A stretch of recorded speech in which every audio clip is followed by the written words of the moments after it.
ለሚኖር ሰው ዜጋ ብቻ ሳይሆን ለሚኖር ሰው የሚሰጥ ነው። በቃ ስለዚህ ሰነፍ ነው የሚያደርገኝ። ኖ ይሄ እኮ እንደ ድጋፍ እኮ ነው። ለልጆቹ ነው ማስቆመጥ ያለብሽ። የሚሰጡሽ እኮ ይሄን ያህል እኮ ህይወትሽን እኮ አይቀይረውም እኮ። እዚህ ደግሞ ይሰጥሃል። እዚህም እንደዛ ከሆነ ግን በደንብ ስራ ከሌለ ነው። እዚህ ዩሮፕ ሁሉም አብዛኛው እንደዛ ናቸው። እዚህ ሀገር ሲጀመር ሲስተሙ እንዴት እንደሆነ ታውቂያለሽ? እንደ አሜሪካ አይደለም። አሜሪካ በጣም ሰርተሽ በጣም መለወጥ ትችያለሽ። እዚህ ሀገር ደግሞ ስትሰሪ አይፈልጉም። ይሄን ያህል በጣም እንደዚህ ተፍ ተፍ ብለሽ ሰርተሽ ምናምን በጣም ብር እንድታገኝ አይፈልጉም። ቆጥበው ነው የሰውን ኑሮ እንትን ያሉት የመደቡት ማለት ነው። በቃ በዚች 8 ሰዓት ትሰሪያለሽ፣ ይህችን ብር ታገኛለሽ። ካልኩሌሽን አድርገውት ነው በቃ አንድ ሰው አሁን ሚኒመም ደግሞ እዚህ ሀገር 1800 እስከ 1700 ነው በቃ ትንሹ ደሞዝተኛ። አሁን ነው የጨመረ የመጣው እንጂ 1500 ነበር በቃ ትንሹ ደሞዝተኛ።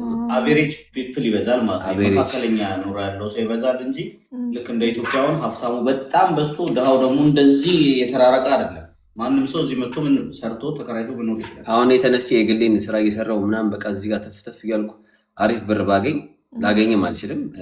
መንግስት ነው እንዳለ የሚወስደው እየቆረጠ ማለት ነው። እንድትሰሪ አይፈልጉም። በቃ የሆነ ነገር ስትረስ ውስጥ ነው የምትገቢው። በጣም ትከፍያለሽ ታክስ፣ በጣም ይቆርጡብሻል ምናምን።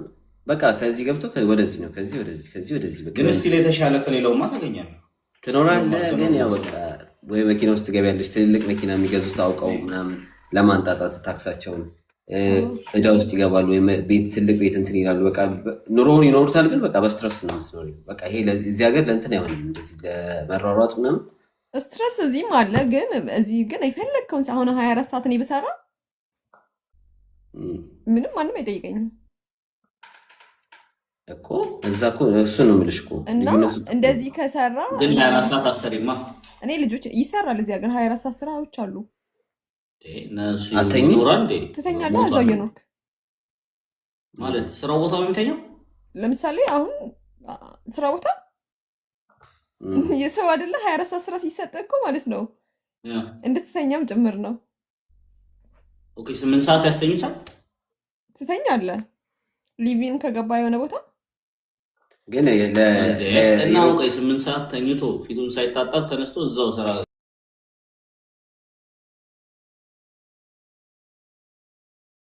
ስራዎች አሉ። ይሄ የሆም ኬር ስራዎች ምናምን እንትን ሲኤንኤ ምናምን ከሆንክ ነርሲንግ ሆሞች አሉ። ነርስ ከሆንክ አሜሪካ ከሰራ ምን 24 ሰዓት የለም ማለት አለ። 24 ሰዓት ነርሲንግ ሆም ውስጥ ትያዛለህ። የሆነ ሰዓት እድሜ ጣራ ነክቷል። ኦኬ ሳቢው ሲመጣ እድሜሽ 80 ነው እያለ ነው። አይ እኔ ነገሩን ያወራሁት እኔ ስለኔ አይደለም እኮ አይደለም። እሱም ኮሜንቱ ነው እንጂ በጣም ትሰራለህ። ግን ብሩ እጅሽ ላይ ሲመጣ ኦልሬዲ አንቺ ጡረታ ወጥተሻል። እውነትን ነው። በጣም የዚህ ሀገር እንትን አይታወቅም እንዴት እንደሚሄድ። ምክንያቱም ጊዜ የለህም። ስራ ስራ ስራ ስራ ስራ ነው በቃ። የአውሮፓና የአሜሪካ ልዩነቱ እዚህ ሀገር ስቴብል የሆነ ህይወት መኖር ትችላለሽ። እዚህ መቼም ቢሆን ጎዳና ስራ ወጣሽ አልወጣሽ ስቲል ህይወትሽ ይቀጥላል። በቃ እነሱ ሰርተውታል። በቃ እቺን እንትናቸው ሲስተማቸው ውስጥ በቃ የትም ምንም ቢሆን ጎዳና አትወጪም። ራስሽ ሱሰኛ ሆነሽ በቃ የማይሆን ድራግ ውስጥ ገብተሽ በቃ በጣም አቅቶሽ ካልወጣሽ በስተቀር ጎዳና መቼም አትወጪም። እዚህ ሀገር ስትሰሪ ይጎምዱብሻል፣ ሳትሰሪ ደግሞ ይንከባከቡሻል። በቃ እንደዚህ ነው የሆነ። ለእነሱም እኮ ጎዳና እኮ ቤት አላቸው እኮ ራሳቸው ነው የሚመጡት። በግድ ነው እንጂ የሚመጡት። ማንም እዚህ ሳይበላ የሚያድር የለም። እዚህ ሰነፍ ካልሆንክ ምንም አትሆንም። ሱሰኛ ካልሆንክ ሰነፍ ካልሆንክ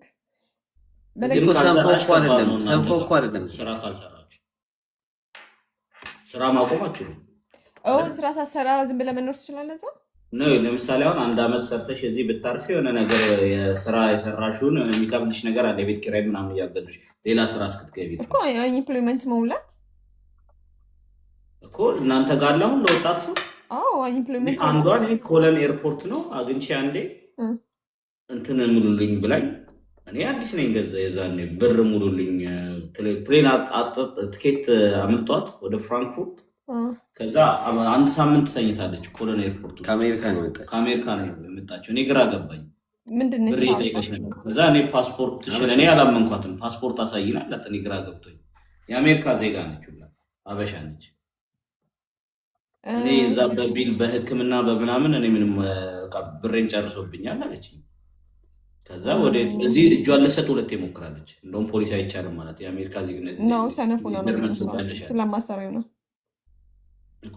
እኔም እኮ አልኳት እዚህ ኖርማል ስራ አፕላይ አድርገሽ መኖር ትችላለች አሜሪካ የሆነች እዚህም ራሱ ቢሆን ማለት ነው ሰው ከሰራ ማለት ነው። ሆምለስ መሆን እኮ እንትን አይደለም እንዴ? ሆምለስ አይኮንም። እውነት ለመናገር የሚሰራ ሰው ኡጋንዳ ነው የሚሄደው አለች። ኡጋንዳ ነው የሚሄደው አለች። ግን የአሜሪካ ስራም እንደሚያደርግ ታውቃለህ። ትሰራና ማለት ነው መስራት ይሰለችሃል። ከባድ ነው ስራው። ላይፍ የለማ ይሄ በቃ ጨለማ ሀገር ውስጥ የምትኖር በለው አንዳንዴ።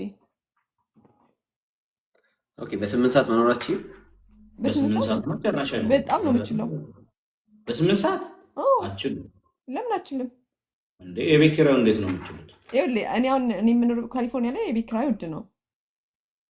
ግን ሁላችንም አበሾች የምንኖረው በአብዛኛው ማለት ነው እስካላጋባ ድረስ በከሩሜ ጋር ነው የምትኖረው። እሺ ግን የሄልዝ ኢንሹራንስስ እናንተ ጋር እንዴት ነው? አብሮ ከስራው ጋር ይከፈላችኋል ወይስ ኤክስትራ ነው የሚከፍሉት? እንደ ገቢ እኮ አንድ ድርጅት ከተቀጠርሽ ለምሳሌ እኔ አሁን ለምሳሌ ልጆች የሉኝም አይደል? እከፍላለሁ። አንድ ድርጅት ከተቀጠርሽ አሁን ለምሳሌ ሄልዝ ኢንሹራንስ አብሮ ይከፈልልሻል? እዛው ካምፓኒው ይከፍልልሻል ወይስ ካምፓኒው የተወሰነ ይከፍልላል? አንተም ትከፍላለህ በወር? አዎ በወር። እስከ ስንት ብር? እንደየገቢሽ እንደየገቢክ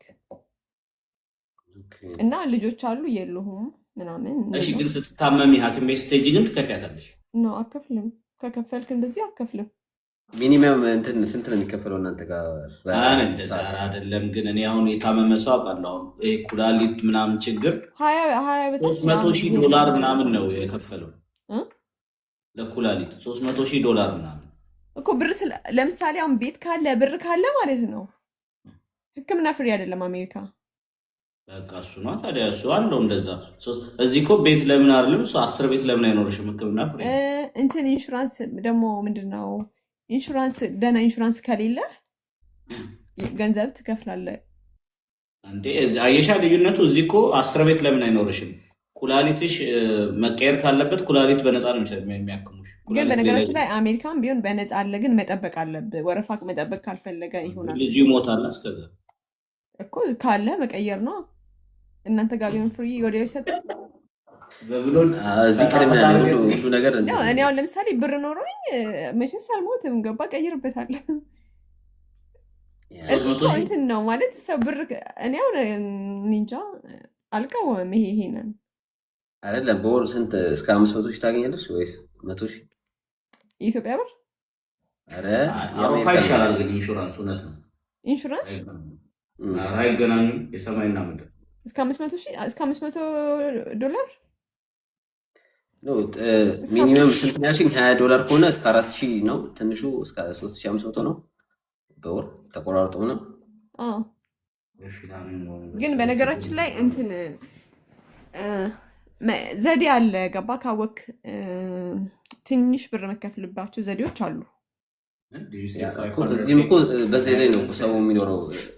መንግስቱ ሲስተሙ ምናምን እዚህ በቃ እንዳልኩሽ እንደ ልብሽ እንድትሰሪ አይፈልጉም። ያለ መስራት አይደለም እዚህ እኔ አሁን ያለ መስራትን ምርጫ አላደርግም። ግን እንዴት ማግኘት እንደምችል ማወቅ መፈለግ ትችላለህ። እዚህም እኮ ሳሰሪ እኮ አትኖሪም እኮ። እዚህ እኮ ማንም እኮ ቁጭ ብሎ እኮ መኖር አይችልም። አሁን ደግሞ አይቻልም ጭራሽ። እዚህ እኮ አትችይም እኮ። እዚህም ሀገር እኮ አይቻልም እኮ። ግን ወይ ትማሪያለሽ ወይ ደግሞ ወይ ልጅ ከወለድሽ ለልጆች ጊዜ ይሰጥሻል እናቶች ሲሆኑ፣ ወንድ ደግሞ ከሆነ ወይ ትማሪያለሽ ወይ ትሰሪያለሽ እንጂ ዝም ብለሽ ቁጭ ብለሽ እኮ ማንም አይሰጥሽም ብር። ግን አይ ደስ ይላል። እዛ እንትን ሰው ነፃ ሆኖ ይኖራል። ግን ምንም ነገር ከሌለሽ አትወርቂም። ገንዘብ ነው ብር ነው የሚሰጥሽ እንደ ስራ ላይ ግማሽ ሰዓት ግማሽ የሆነ ሰዓት አንድ ሳምንት ክላስ ሰጥቶኝ ይቻልሽ አንድ ሳምንት መስሪያ ቤት በተግባር ነው መሰለኝ። አሪፍ ነው። ብር ይከፈልሻል። ድርጅቱ እየከፈለ ነው ያሰራል። ስለዚህ ከተከፈለ አሪፍ ነው። እዚህ እንኳን ምንም ብር ካለ ምንም ነገር አታገኝም። ነፃ ብዙ ነገር አታገኝም። ያኮ እንግሊዝም ልዩነት አሁን ሲማሩ ብር ተበድረው ምናምን ነው የሚማሩት እንጂ ጀርመን ትምህርት ነፃ ነው እንዳለ። አይ አሪፍ ነው። ግን ቋንቋችሁ በጣም ቋንቋችሁ መማር ይከብዳል። ቋንቋ ይወዳሉ። ኖርማል ከአማርኛ አንፃር አይከብድም። አማርኛ ከባድ ነው። እኛ አሁን እንደ ሽትራስ ጀርመንኛ ነበር እንደ የስትሪት ቋንቋ የለመድ ነው። እኛ በተለምዶ አይደለ በእናት ቋንቋችን የለመድ ነው በሰፈር ውስጥ በቤተሰብ ምናምን። ግን በዲግሪ ስትማሪ አማርኛ በጣም ከባድ ነው። አማርኛ ክላስ ላይ ብዙ ከአሜሪካ አሉ ባይዘው ከአሜሪካ የምትገቡ ካላችሁ እናስገባለን። ከእሷ ጋር ቻሌንጅ ትክክል ምናምን ይላሉ። ኧረ ምንም ቻሌንጅ የለም። አይ ከኛ ጋር ከጀርመኖች ጋር እኔ ደግሞ ከኔ ጋር መስሎኝ አስፈራኋቸው። ኧረ አይደል ብዙ አሜሪካ የሚኖሩ አሉ። ዩኤስኤ እያሉ ብዙ ሰው አለ። ብዙ አበሻ አለ እኮ ግን አትገናኛኝም እዚህ። ዊላቭ ዩኤስኤ ሚሚ በጣም እውነታችሁን ነው። እኔም ወደዋለሁ። ትራምፕን ተወጇልሽ? ትክክለኛ ጥያቄ። አዎ እውነት መብቴ ነው። መፍትሽ ነው ግን ፈርተሽ ምናምን እንዳይሆን እሱን መውደድ ሳይሆን ማለት ነው። አንዳንድ ነገር የሚያደርገው ልክ ነው። እኔ ሙሉ በሙሉ አሁን ለምሳሌ አንተን ብጠላ ሰው እኔ ዝም ብዬ አልጠላም አባባሌ። አንተ አሁን ጥሩና መጥፎ ነገር አለህ አይደለ? እንደዛ ነገሮች ጥሩና መጥፎ ነገሮች አሉት ማለት ዝም ብሎ ሁሉም ነገር መጥፎ ነገር አይደለም። የማትቀበይው አለ የምትቀበይውም ነገር አለ። ለእኔ ጭንቅላት አሁን እኔ ሁሉንም የአገር መንግስት ከሆነ ገባ ጥሩ የሚያደርገው ነገር አለው፣ ደግሞ መጥፎ የሚያደርገው ነገር አለ። እኔ ግን ትራምፕ ግን በቃው ነው ትንሽ አረጀ። የሚሰራው ስራ አንዳንዱ ያስቃል። በነገራችን ላይ ማለት ነው ዓለምን እንደ ፕሌይስቴሽን እያያት ነው። አሁን ለምሳሌ እናንተ አሁን ስለ ነፃ ነገር ምናምን እያወራን ነው አይደለ? እዚህ ሀገር እንዴት ነፃ ነገር ከውጭ ሀገር የሚመጣ ሰው እንደሚጠቀም አታውቁም እናንተ። ማአት ነገር ነው የሚጠቀሙት እናንተ ጋር፣ እኛ ጋር ማአት። እሱን ነው አሁን እንዲቀር የሚያደርግ። ምክንያቱም ደግሞ አንተ ደግሞ በጣም ወጥረህ ስትሰራ ግዴታ ማአት ታክስ የምከፍለው እነሱ ናቸው የሚወስዱብህ፣ እነሱ ነው የሚሰጠው። አንተ ሌላ ወሬ ቀይሩ ይላሉ፣ እየፈሩ ነው። ትራምፕ ነው ትራምፕ አማርኛ አስተርጓሚ ያለው አብሪሎ